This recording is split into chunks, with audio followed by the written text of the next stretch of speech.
Welcome to the Spain and Inca Civilization DLC pack for Sid Meier's Civilization 5. In this walkthrough, we'll show you two of the new civilizations in this expansion and give you a sneak peek at a new scenario, Conquest of the New World. Dios bendiga a aquellos que lo merezcan. Soy Isabel de España. Meet Queen Isabella. She's back in Civilization 5 to lead the Spanish civilization. Each civilization in Sid Meier's Civilization 5 has a unique ability, and Spain's power is called 7 Cities of Gold.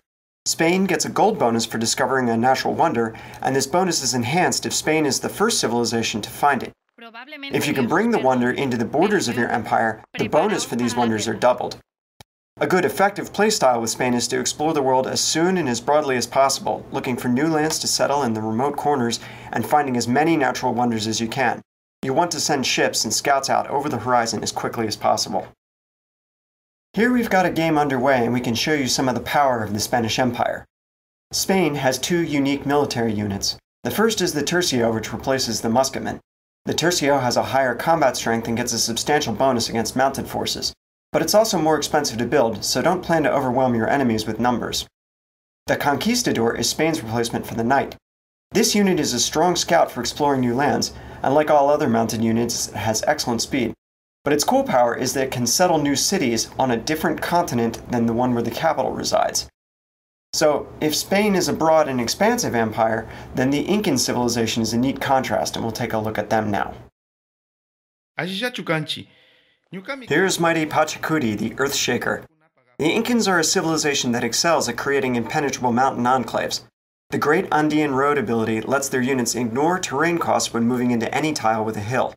Also, they don't pay any maintenance costs for improvements in hills, and their tile improvements elsewhere only cost half as much.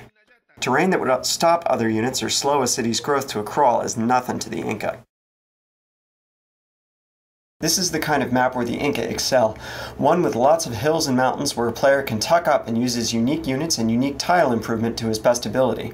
The Incan unique unit is the Slinger, and this replaces the ancient era Archer.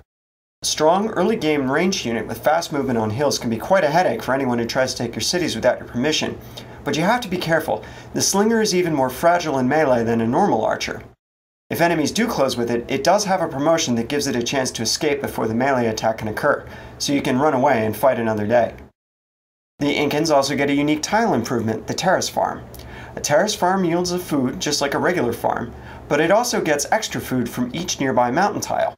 This means your farms built near mountains can be almost as productive as farms built on the most fertile river valley tiles in the game. Your cities will grow faster than any other civilizations would be able to in this kind of terrain, and if you tuck up a terrace farm surrounded by mountains, it can produce a really huge amount of food. And it looks very cool too. So you can see that between the mountains that protect us and give us food, and our Slinger unit to defend our borders, we're ready to build the Incan civilization as a citadel, from where we can pursue our victory without being bothered by the rest of the world. These two civilizations and 4 civs from Civilization 5 come together in a special scenario with this DLC called Conquest of the New World. You'll be able to play as either a European or native power.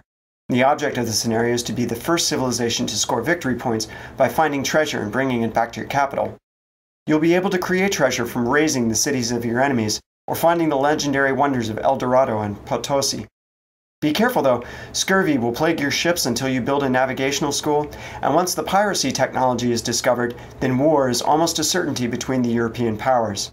Native players will have to hold off against the onslaught of foreign invaders and the machinations of the other native civilizations too. And while all this goes on, time is ticking. You've only got 100 turns to win the scenario. Thanks for taking a look at the Spain and Inca DLC walkthrough for Sid Meier's Civilization 5. Good luck leading these civilizations on an epic journey to stand the test of time.